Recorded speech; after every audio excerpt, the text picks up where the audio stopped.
Are you wanting to improve your self-love? Well, today I'm going to share my top 5 lessons from a great book from a great mentor and coach I had personally, Shannon Kaiser, called The Self-Love Experiment. And I'm going to share an extra special lesson for you right at the end as well. Now, she, as I mentioned, Shannon was, and she's also been a podcast guest, was a tremendous coach and mentor. She helped me write it. She helped me in my writing. She helped me in my personal growth world.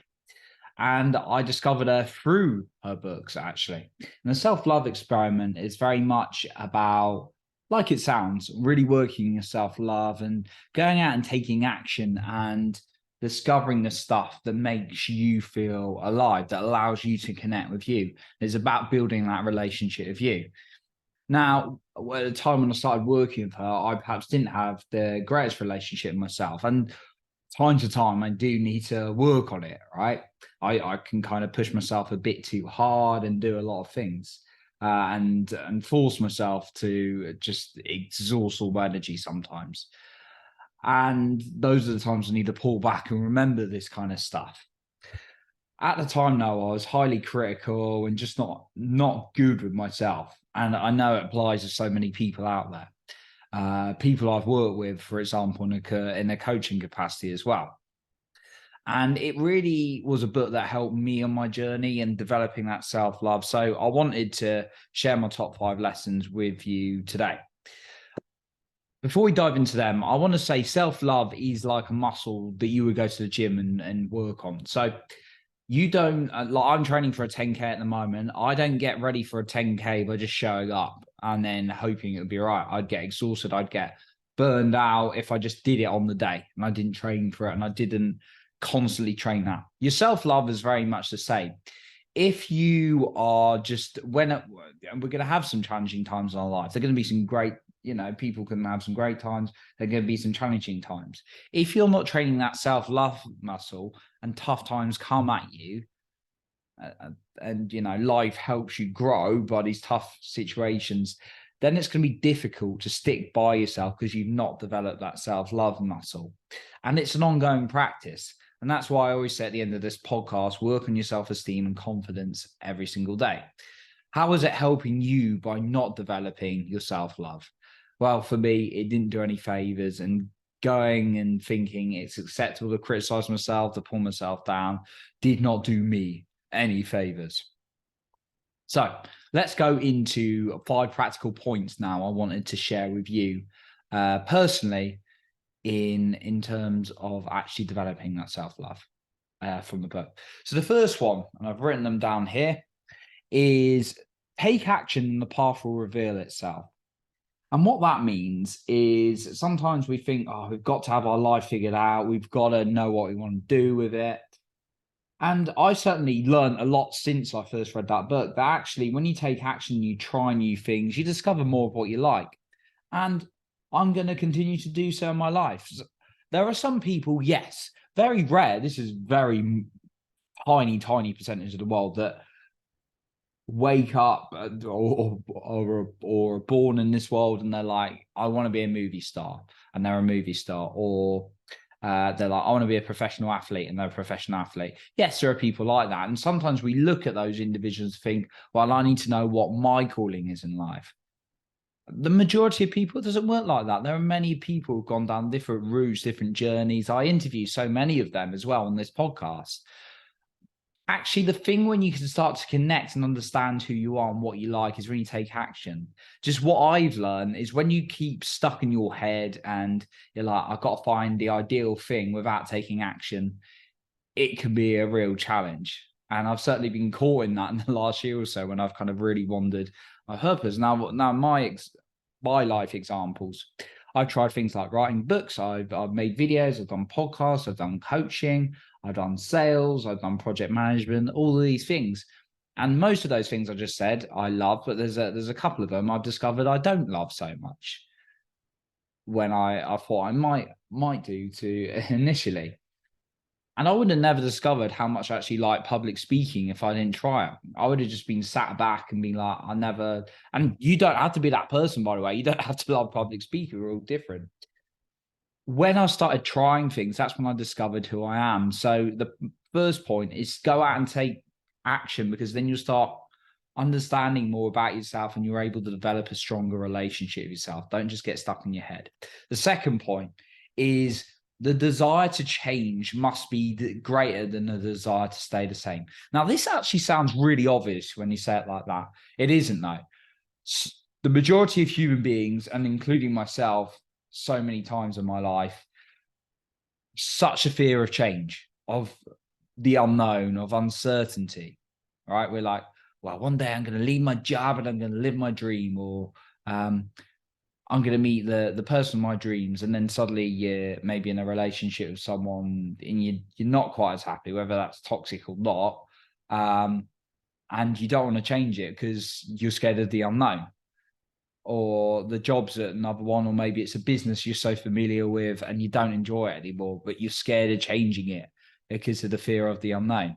You really got to understand the desire for change. How important is it to change? And you really need to connect with that on a heart level, because if you keep stuck with something that doesn't serve you, that's not good for your self-love. So really start thinking about that desire, building it, fueling it, making it stronger in terms of what that change is going to give you, and actually what staying the same is going to cost you. And when you combine the power of the both, it really creates a strong driver. The third one, become what you want to attract. This is a very common thing in the law of attraction. We won't go into I actually haven't mentioned that much. So I've heard various forms in my personal growth world. And again, I'm not the master by any means. I just share my experience. But a common thing in the law of attraction sort of form is become what you want to attract. And I found that's very true in my life. When I've been like in the place, like I want to be this best-selling author, living my dream on the beach, which I don't do right now, of course. Well, not of course, but I don't do that. But I remember just being miserable in like a job and just being not writing, just being like down or not feeling good in the morning, when actually what I wanted to do was just write and write and write. And when I started giving my time to write in the mornings and the evenings, I started to enjoy life. I started to feel better. I started getting my energy back as a result.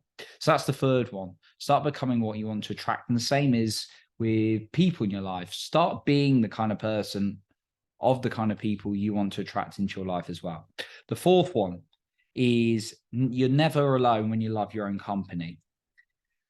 People, and this comes back to the toxic relationship thing, or in situations you don't like, when it just you think, at least I got people around me or a person around me. Well, when you truly love yourself, you're never alone. So start building a relationship with you. Now, how can you do that? There's various tools. You can do some journaling. You can have conversations with yourself, which I do very, very often. You can do deep meditations. Just explore it. Look at the inner, deeper work that you can do. There's some great people to follow out there. And start. One effective practice is the inner child. Start having a look at inner child practices, because you connect to the young child within you that really has your desires and talks to you about what you want to do. And when you start connecting with that inner version of you, and you start fulfilling the more of the needs you actually want, you start developing a high level of self-love and a better quality of life. And then the fifth one, this is a really good lesson that I learned from it. Thinking you don't have a choice is a choice. I'll say that again. Thinking you don't have a choice is a choice. I thought that was a really powerful one. Now, of course, this may be a little bit sensitive to some people, and we've all got different situations. And you can only be honest with yourself and say if it's true for you or not. Again, like all of this. If you're like, well, I'm stuck in this situation, I've got to pay the bills, and I don't have a choice. Is that really the truth? Be honest with yourself. Or is it just going to be exceptionally difficult? Yet in the long run, it might be beneficial for you. Thinking you don't have a choice is a choice. And in this day and age, one of the biggest problems is like for those of us who are blessed to live in these countries that kind of give us lots of opportunity. I know there are some challenged areas in the world where, you are really reduced in the world, ask yourself this. If you're listening to this, the chances that you've got more choices than you realize, probably true. Yeah, if you're claiming you don't have a choice, only you can answer that, right? Is it you don't have a choice, or is it just the other choice is so hard that you don't want to go through that short term, even though in the longer term it might give you a better opportunity? I'm not here to pat you on the back and say, oh, it's all right. Yeah, I understand. You've got no choice. I'm here to just hold up a mirror and allow you to ask these tough questions, come to these realizations. And that's what a coach does. Okay. And unfortunately, a lot of us lie to ourselves just to keep ourselves safe. So only you will know if you genuinely have a choice in something or not. And let's use some examples. Saying you don't have a choice, you have to work that job you hate. Do you really? Could you really not find anywhere to do a side hustle, to start your own business, to find another job?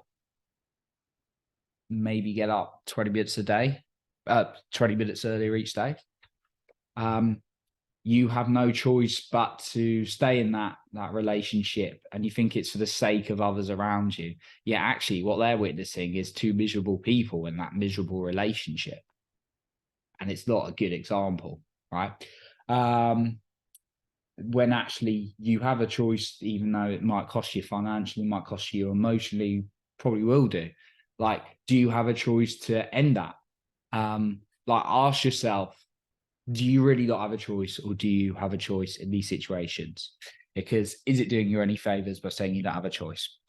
And when you restrict your choices and don't allow yourself to live as much as you could, that really is going to impact your relationship with yourself as well. And ultimately, you want to be a role model for your friends, your family, your children, if you've got them, all sorts of people in the world. So those are my 5 lessons that I picked up from the self-love experiment. I'm going to go on to an extra lesson for you, but just before we get onto that, I want to thank you for listening today. I appreciate you for being here. And if you want to hang out with me a bit more for inspiration, some messages, maybe connect, give me some feedback, tell me what you think of the podcast, then you can find me on Instagram. My handle is @johnny.pardo there as well. Okay, the final lesson I wanted to mention is stop focusing on the problem, focus on the solution. Now, this sounds, again, it's an obvious one, but when we're in the moment, when emotions get in the way, it's very difficult to do. So you just have to remind yourself to do it. And as the phrase goes, easier said than done. Well, yeah, that's life. When people say that, it's stupid. Easier said than done. Anything's easier said than done. All right. I could say I'm an Olympic athlete. Is it easier to do? Is it easier to say that or do that? Right. Anyway, so stop focusing on the problem, focus on the solution more. Identify the problem, be honest with what it is. And it's good to talk about how you're feeling, these kind of things with the right people. And I do that. I've done that more in recent years. I didn't used to do it at all. Yeah, there comes a point where you can be so focused on the problem that you don't see the solution. And some of the great mentors, people in personal growth I've followed, the likes of Tony Robbins, they say, don't give your power to the problem, give your power to the solution. You identify the problem, but then you give your focus to the solution. And again, it's going to vary from case to case, obviously. I'm talking about kind of moderate, maybe challenges in your life. If there's something like, a loss in the family, or an accident or something like that, of course you need to work through that and feel it.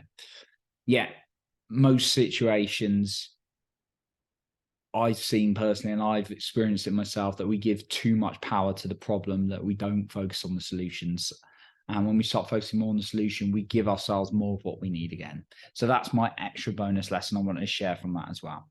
So those are my lessons for improving your self-love from the self-love experiment. Great book by Shannon Kaiser. Highly recommend you check it out. I just saw it on the bookshelf today and I was like, do you know what? I haven't spoke about this. It's going to remind me a little bit more about it, and maybe 1 or 2 things that I'll start incorporating back into my life again. So that's what I want to share with you today. So once again, if you want to come and hang out with me on Instagram, my handle is @johnny.pardo. I'll link that in the notes below. I appreciate you for being here. You're improving other people's lives by being the best you. And remember, you are in control of your own self-esteem and confidence.